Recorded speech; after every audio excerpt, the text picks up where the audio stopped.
Paper leak तो छात्रों के भविष्य के साथ खिलवाड़ है ही।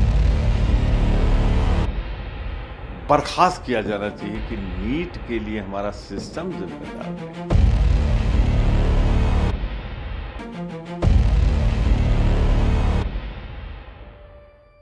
नीट यूजी पेपर लीक मामले में गिरफ्तारियों का दौर जारी है। इस मामले में महाराष्ट्र से एक और बड़ी गिरफ्तारी हुई है। सीबीआई ने फिजिक्स के सवाल लीक करने वाली मनीषा संजय हवलदार नाम की महिला को गिरफ्तार किया है। मनीषा अभी सेठ हीरालाल उर्फ प्रशाला पुणे में काम कर रही थी। इसको सीबीआई ने पुणे से गिरफ्तार किया है। एनटीए ने मनीषा को एक्सपर्ट के तौर पर पेपर कराने के लिए अपॉइंट किया था। मनीषा संजय हवलदार के पास फिजिक्स के पेपर का एक्सेस था। आरोप यह है कि अप्रैल 2026 के दौरान उसने परीक्षा से जुड़े कई फिजिक्स के सवाल सह आरोपी मनीषा मंठरे को शेयर किए थे। ये सभी सवाल टैली किए गए और पाया गया कि ये सब नीट पेपर में आए थे। मनीषा मंठरे को सीबीआई पहले ही 16 मई 2026 को गिरफ्तार कर चुकी है। सीबीआई ने इस मामले में देश भर में कई ठिकानों पर छापेमारी भी की है। इस केस में अब तक 11 आरोपियों की दिल्ली, जयपुर, गुरुग्राम, नासिक, लातूर और अहिल्यानगर से गिरफ्तारी हुई है। सीबीआई ने देश भर में अलग अलग जगहों पर तलाशी भी ली है, जिसमें कई आपत्तिजनक दस्तावेज, लैपटॉप, बैंक स्टेटमेंट और मोबाइल फोन जब्त किए गए हैं। जब्त की गई वस्तुओं का विस्तृत विश्लेषण किया जा रहा है। आपको बता दें कि सीबीआई ने 12 मई को शिक्षा मंत्रालय की ओर से दी गई लिखित शिकायत के आधार पर यह मामला दर्ज किया था, जो नीट यूजी 2026 परीक्षा के कथित पेपर लीक से संबंधित थी। मामला दर्ज होने के तुरंत बाद विशेष टीमें गठित की गई और देश भर में तलाशी ली गई। कई संदिग्धों को हिरासत में लेकर उनसे पूछताछ की गई।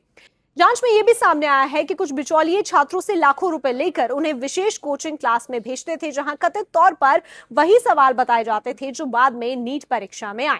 पेपर लीक को लेकर एनटीए सवालों के घेरे में है। वो प्रश्न जो है वो बाहर हुए। या पेपर लीक चाहे एक सवाल से हो या 5 सवाल का हो, पेपर लीक तो छात्रों के भविष्य के साथ खिलवाड़ है ही। और पूरे देश में जिन छात्रों ने भी इसकी तैयारी की है और एग्ज़ाम दिया, एग्ज़ाम देने के बाद उनके साथ जो परेशानी हुई है उसके लिए सरकार जिम्मेवार है। और एक सवाल और 3 सवाल का क्या मतलब, एग्ज़ाम तो कैंसिल हुआ है ना भाई, तो सरकार की पूरी जवाबदेही बनती है। वहीं कांग्रेस का कहना है कि नीट पेपर लीक मामले पर सरकार को नैतिक रूप से जिम्मेदारी लेनी चाहिए। पार्लियामेंट में वादा होता है, लेकिन 80 से ज्यादा बार तो लीक हो चुका। मेरा सिर्फ इतना कहना है कि नैतिक रूप से जिम्मेदारी लें, शिक्षा मंत्री इस्तीफा दें और जो अभिषेक सिंह ने बयान दिया है बर्खास्त किया जाना चाहिए कि नीट के लिए हमारा सिस्टम जिम्मेदार है। सीबीआई के मुताबिक इस पूरे रैकेट में शामिल ऐसे बिचौलियों की पहचान भी कर ली गई है जो छात्रों और अभिभावकों से मोटी रकम वसूलकर पेपर उपलब्ध कराने का दावा करते थे। एजेंसी का कहना है कि जांच लगातार जारी है और पेपर लीक के पूरे नेटवर्क को बेनकाब किया जाएगा। सीबीआई ने दावा किया है कि अब तक की जांच में प्रश्न पत्र लीक होने के वास्तविक स्रोत तक पहुंच बनाई जा चुकी है और आने वाले दिनों में इस मामले में और भी बड़े खुलासे हो सकते हैं।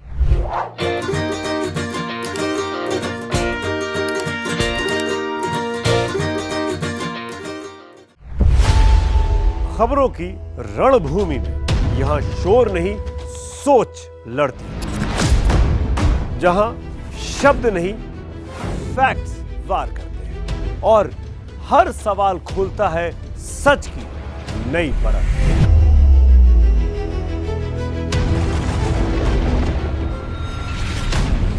चक्रव्यूह आपके अपने सुमित अवस्थी के साथ सोमवार से शुक्रवार शाम 6:57 पर टाइम्स नाउ नव भारत पर। खबरों की रणभूमि में यहां शोर नहीं सोच लड़ती, जहां शब्द नहीं फैक्ट्स वार करते हैं और हर सवाल खोलता है सच की नई परत।